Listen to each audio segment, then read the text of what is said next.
Hi, it's Paul Camillos. Welcome to Series 5 of Shooting the Breeze. Join me and my co-host Jacinta Gavin as we talk to inspiring players, amazing coaches and the legends behind the scenes and at the grassroots of the game. This marks the start of our 4th year of covering women's hoops and women in hoops, and throughout the series we welcome experts like Lyndon Moore from New Zealand and other special guests from across the world to get a global picture of the game. During this series, we'll take a closer look at the grassroots and the passionate people at the community level. And of course, the 30th edition of the FIBA Women's Asia Cup was recently held in Sydney, where the Opals took bronze and Asia's best players put on a show. Hit that subscribe button, and to show your support, rate and leave us a review on iTunes so we reach more listeners.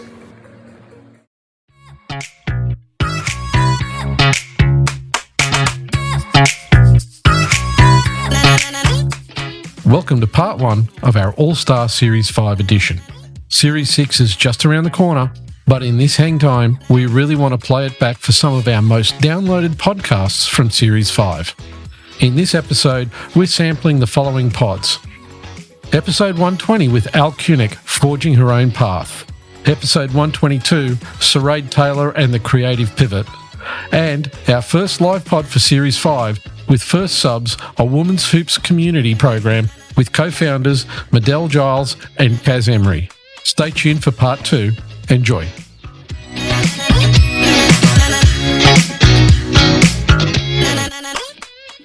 There hasn't been a whole lot of Australians over in Europe when I've really played. I think myself, Beck Allen, Abby Bishop was over a few times, Tolo, obviously now Darcy, Ezzy. But for the most part that I've been over there actually wasn't a lot of Australians over in Europe. So even when you just saw one Australian, it was just the highlight of your week.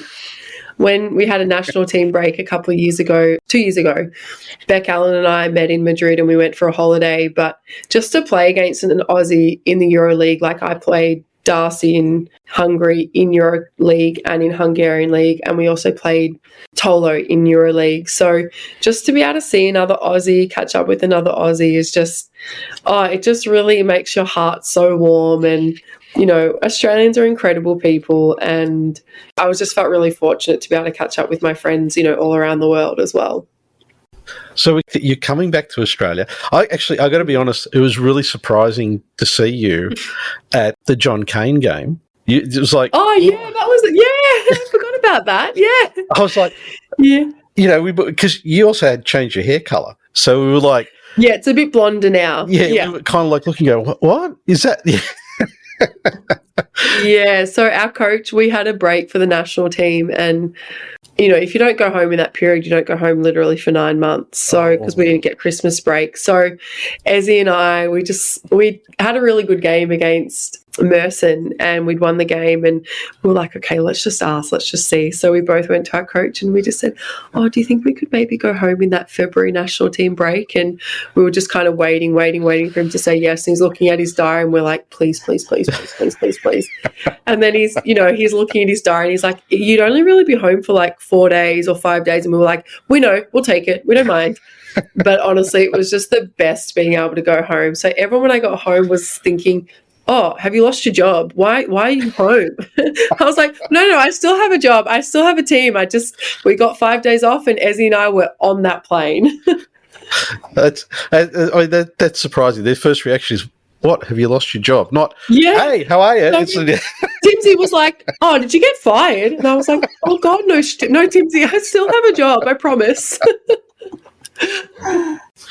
And coming from Europe and actually being at that game, what do you think of the crowd? Oh, it was amazing. Oh my gosh, it was awesome. I hope I get to play at John Cain Arena this season, honestly. Yeah, no, it was incredible. And obviously Townsville's crowd's amazing. So, no, I'm really looking forward to the crowds. I mean, European crowds are amazing, but also very crazy. The noises of drums in your ears and like horns is just sometimes a little bit too much.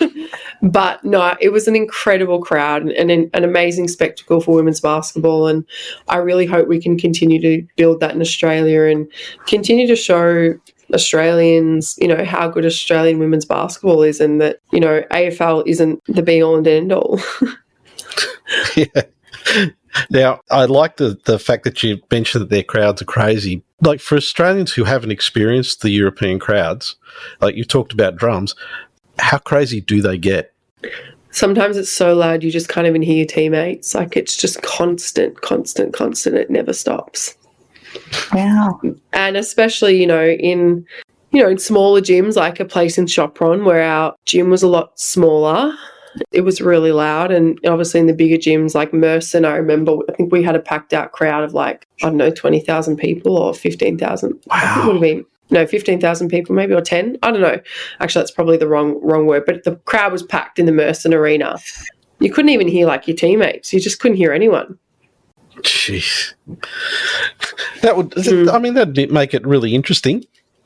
Oh, yeah, it does. I mean, it definitely adds a great element to the game. And, there's so many times where I just had to literally pinch myself playing in some of the arenas that I played in and some of the places I played in. But no, it was definitely a great experience. And for sure, I will miss it. I definitely will miss it this season, but I hope that we can replicate that in Townsville and around Australia as well. Well, Townsville certainly, being a community-owned team, being a regional team, the games are always sold out. And you're going to be in a team that's the reigning champions. So I'm sure every home game's going to be sold out. I mean, they even gave the championship team a parade. So yeah, I heard about that actually. Yeah. Cool. Well, amazing. Come home to a parade like you see a lot of the NBA players, online, having that kind of luxury of a parade. But given that Townsville as a club and as a team have so much support from the local community, and they also do a great job of giving back to the local community too, to be fair, was that a strong selling point for you to decide to join Townsville for next WNBL season? Yeah, it definitely was. Look, there was a lot of teams that I was speaking to and had offers from, and I would have loved to have come home to Melbourne. Obviously Melbourne is home, but it just felt like the right thing to go to Townsville. Shannon, I spoke with Shannon last season, but obviously stayed in Europe, and the opportunity came up to play for Shannon this season, and I just kind of grabbed it with both arms, because watching him coach over the last few years has just been absolutely incredible. And watching what that team did this season, I remember Ezzy and I would wake up early and go to the coffee shop and watch the final series, and they were just so impressive as a team. And I've just seen the organisation grow from strength to strength, and the way they treat their players, the way they are as an organisation, how professional they are. They now play at the Entertainment Centre, which is, incredible place for, selling out packed out arenas for women's basketball. That's just even more amazing. And absolutely, to give back to the community in basketball is a big thing for me now. And I've been really fortunate enough that over my journey that a lot of people have really helped me. And I think that's something that I really lacked in Europe, that I didn't have that purpose and that fulfillment of giving back. And I think that was really a driving factor of me coming home, that I miss that connection and that being able to give back and probably being able to add more to the world than just being a basketballer. So that was a really big factor for me to come home, and I'm really looking forward to growing basketball in the Townsville and the Australian community as well, and just keep giving back to the sport that's really given so much to me.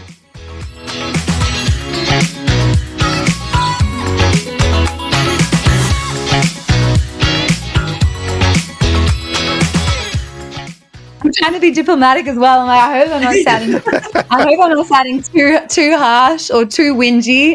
It's relatively objective, I would claim. No. I don't disagree with anything you've just said. I'm actually really curious about the thing in there that got me really surprised was that between the end of the season and I'm guessing when you're starting to get to the front end of the next WNBL season, if I've interpreted what you've said correctly, it's kind of radio silence for a while, which really surprises me, because I would have thought there'd be more communication going on between the club and the player. I think every athlete's journey is different, and everyone's experience is probably slightly different in that space as well. Talking from my perspective, and also a lot of other athletes I know share in a similar position, I'd say, with probably a similar level of status if we're looking within the basketball professional sporting hierarchy. There is often a real chasm in communication, which I think is detrimental to the league in general, because that pathway is not consolidated. And then you do see athletes with no choice but to leave. And that kind of leads into the next thing that I wanted us to talk about, which is the career path and the earnings and what you've got to do day to day to keep, the doors open and the lights on. Work, study, how does all that get juggled? And, how did you juggle it? I'm like, how political do I want to get?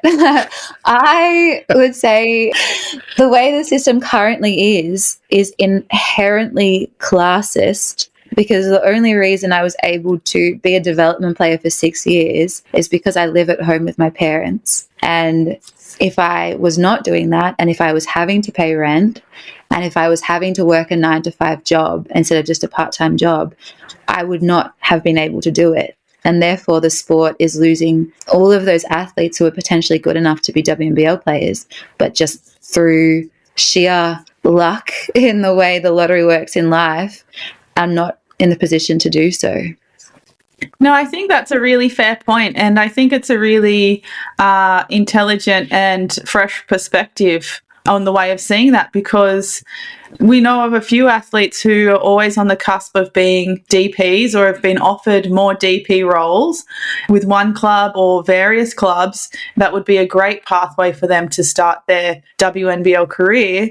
But one close friend in particular had that same opportunity come up, and she was just like, I just physically couldn't do it. I just physically couldn't, be able to work an amount of hours, put in the level at a DP. And as you know, when you're a DP, you have to do even more work because you want to try and put yourself in the best position for a roster spot next season. Yeah. So that's all the extra. They just kind of needed a break from that grind. Yeah, and I think that there are a lot of stories like that. There are players that either can do it and have done it for a year or a couple of years or however many years, and then some players who aren't even really able to access the opportunity the first time it comes around because they've come out of school straight into a full-time job, or their study and their work just with the hours. I think the WNBL with some teams has moved to daytime training in an effort to be more professional, but you can't be professional without the wage and the resource meeting it first. Otherwise, you're sort of undermining someone's ability to survive in this financial climate / world. Yeah. Hellhole. Yeah. That too. That too. Yeah. I can say it. I'm a co-host. I can say it. You don't need to. Feels like you can say it because you're the guest. You're being polite, but financial hellhole, the current economic climate, is how I would describe it. Yeah. Yes. To me, it seems like it would be really tough, and a lot of athletes, I'm guessing, are just looking at it and going, you know what? I either I've got to go and look at another sport like AFLW and try for that, or I'm out. I'm going to go do something else. And that has another effect, which is people will be looking at basketball and going, well, hang on a minute. If this is what's happening, is that really a pathway I want to try and pursue? Yeah. And the WBL, for anyone who loves basketball, for any little girl or child growing up playing basketball, the WBL is the highest honor. It's the highest accolade. It's what you're striving for, and it's what you do anything for. It's not even necessarily about the money until it becomes crunch time and you literally can't survive anymore.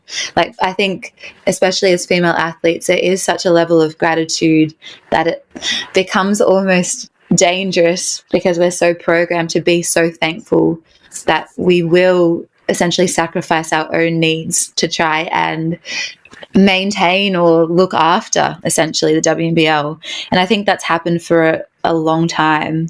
And therefore, I am always indebted to all of the athletes who've come before and who are still in the WNBL, some of the best athletes in the whole entire world who just have never received the recognition that they deserve. And that attitude too, if you want to keep, touching into the political and socialist side of things too, that attitude of being grateful of playing WNBL despite it being a professional league without having all of the all the, I guess, not expected, but standard levels of professionalism that you see in particularly men's sport is such an inherently female attitude to have. I should be grateful that I get to play professional sport. And I think, like you said, the players before us, just like the suffragettes before us, are the ones that have created that pathway for us to be in this position. But now we have to start turning the tide and thinking, if this is truly going to be professional, we have to start changing the attitudes that this is an actual job. It's not something that we like to do as a hobby all the time and think, oh, hey, I can make money out of this hobby. This is a job, and we should be paid a salary like any other job. Yeah, absolutely. Couldn't agree more. Now, let's move off of basketball for a little bit onto some other stuff. Phew, we will come back to basketball. But I also want to talk about the fact that you've done stuff completely unrelated to sport. You've had a novel picked up by a publisher. So do you want to tell us a little bit about that? So when I describe it the same, like when I was 8 years old, I decided I wanted to be a WNBL player and I wanted to be an author. I've always wanted to write books. I've loved reading and I loved writing from a really young age. And after high school, I studied screenwriting at the Victorian College of the Arts, which is not novel writing, but it is adjacent in the creative writing space. And I'm very grateful for my time there because it definitely equipped me with a different set of tools I probably would not have got if I had have just studied prose writing. So it was a really interesting sort of expansion of my artistic practice. And then COVID happened pretty much as I think I graduated uni when I was in the hub. So when I was in 2020, when we were all in far north Queensland during that season, and my graduation was essentially we just shut our laptops down and we said, all right, see you later. No more Zoom was the really theatrical conclusion to my tertiary education. And then from there, I basically just tried to write and I submitted as much as I could to as many places as I could. And I just had rejection after rejection come in for pretty much a whole year, I would say. Like I didn't really have any success for a whole year. And I had I wrote a little essay, just about 111 rejections, because I kept count in this document where I submitted, and I'd cross them off for a black line every time I had an email back saying, oh, unfortunately, thanks so much for submitting, but unfortunately, blah, blah, blah, blah, blah. Coming through it every time during when I'm brushing my teeth, first thing when I wake up, there's always an email saying, Saraid, thanks, but no thank you. And then what happened? I was really lucky pretty much this time a year ago, maybe a little bit earlier. I won a writing competition, and then the rest is history. So that is, from there, it definitely, it changed quite drastically. And that's when the next chapter or the real story began. Yeah, that's when all the really boring stuff about all of the failures and the bleak outcomes, finally the trajectory went upwards a little bit. It spiked positively.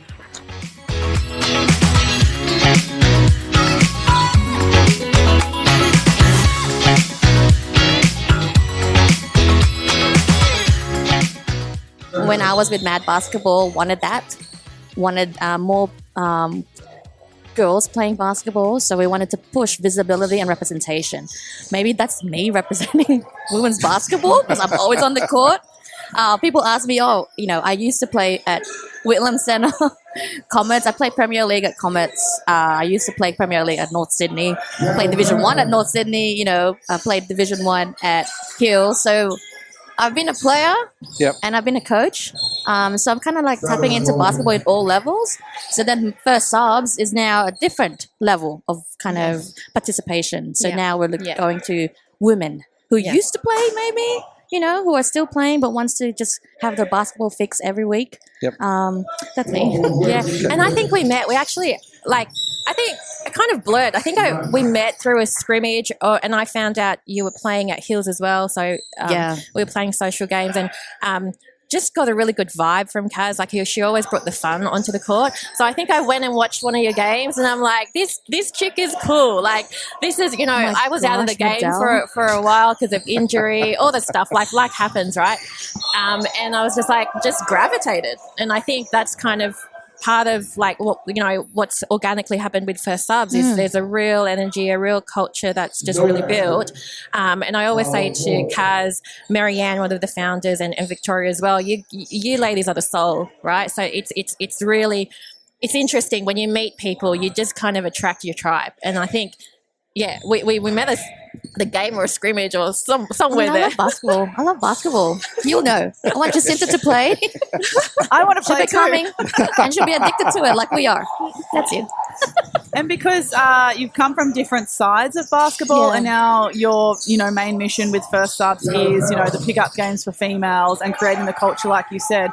But coming from organised basketball, like going through Clubland, and then organising something like First Subs, which is not Clubland at all, and it's an opportunity for people to see basketball from a different side. Like, what are some of the similarities and differences between the two worlds? Yeah, so really interesting. So how First Subs started, and actually just kind of thinking and reflecting about this, is one of our co-founders, Marianne. Like I met her through playing social basketball games, and we played in a team together at one point. And she said to me, you know, I go training every week, but we do the skills and the drills training, but we only really get 10 minutes of scrimmage, and I just want to have some fun. And I said, you know what, just book a court. We'll get the women there, right? That's how it happened. Now, then basically we just got an open scrimmage. One of the approaches that we have is we're team and club agnostic. So one of the big differences, we're not a club, right, what you're saying? Anyone's invited. Right. Any skills? Correct. So team and club agnostic, it actually allows us to, it's the focus on collaboration rather than competition. And it allows women to participate who cannot commit to a full season, right? There are many reasons and barriers for men to commit. They're having children. They can't commit for 16 weeks in a social game. They can't absolutely do that. They're working, they're studying, they're, you know, usually the primary caregivers as well. And First Subs allows the women that can't commit to actually get that basketball fix. The other part of it as well is that we're able to play with friends that we may have played with before. Like I'm one of those people that have come back to the sport due to injury, and I just miss playing with my friends, and everyone's in different clubs and organisations. So it's like sometimes on a Thursday, we'll see you on Tuesday when we verse each other. Yeah. You know, that's it. I mean, there's no kind of competition amongst us. It's us loving the sport. We want to play, and this is our opportunity just to play and have fun. Yeah, you know? Absolutely. And kind of what we've started to seeing is because of kind of the easiness of getting into a scrimmage and providing this safe space on the court, it is actually bringing women back to playing basketball because they can just come for a week, right? Or the next week. And, you know, we've had women come and say to us, you know what, I haven't played for years. I don't know how my body's going to move. We're like, hey, I don't even know I know how to play. Yeah. Like, those questions are in your head because you haven't played for a while. Yeah. Right. And so it's kind of that low commitment that women need to just get themselves back in the court. What's similar to us from a club? Hey, we're still competitive. Like we want to play. Oh yeah. We want to play. Like we want to play, and like we have we had an amazing night on Thursday night where it was such a good run, and people were creative. They were playful, right? It gives them a space to actually just be creative, maybe play a different position, let themselves make a mistake. And sometimes in training, it's, you know, you make a mistake and it's hard to kind of recover from that when you don't have that kind of fun and laughter around you. And it's a really forgiving space here, Kaz. Like, we're always laughing on court. Giving high fives. Yeah. Oh my God, you did that. Now let me say, we came out to have a look. Oh yeah. Right. Thanks, Paul. And you guys, you saw the caliber of players, right? I saw the caliber of play, and it was really interesting because there's a full range of players. There were some players there where I was looking, I'm thinking, you know what? they could be into they could be a high quality player in an NBL 1 team, right? They could be a bench player in a WNBL team. All the way to people that you could tell have not played for a while.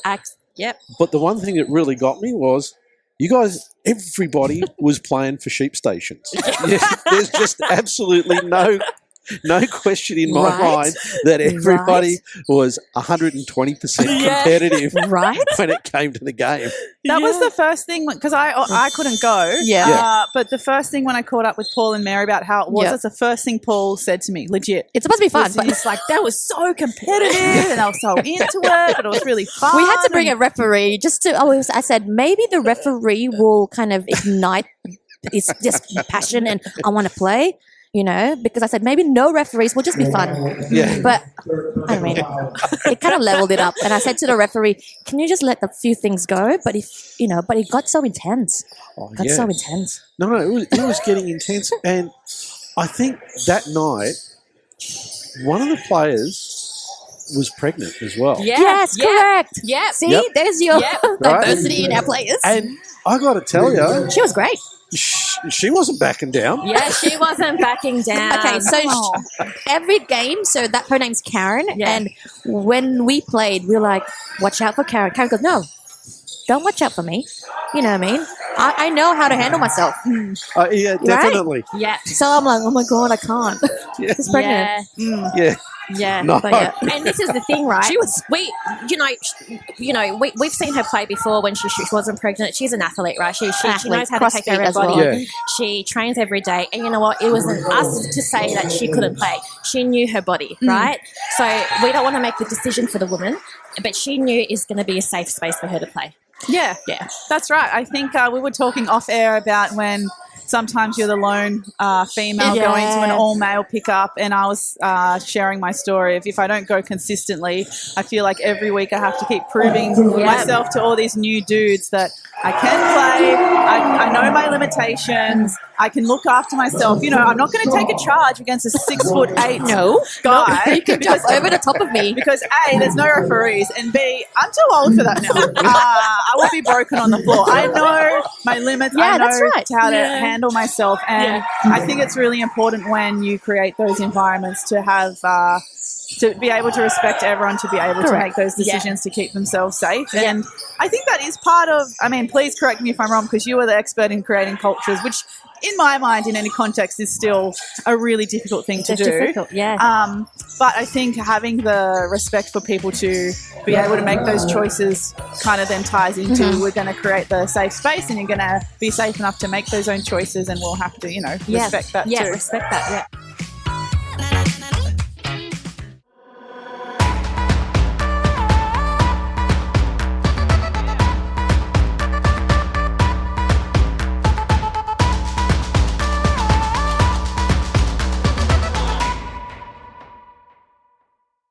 Shooting the Breeze can be found on Apple Podcasts, Google Podcast, Spotify, and iHeartRadio. Don't forget to subscribe and share the podcast with all your friends.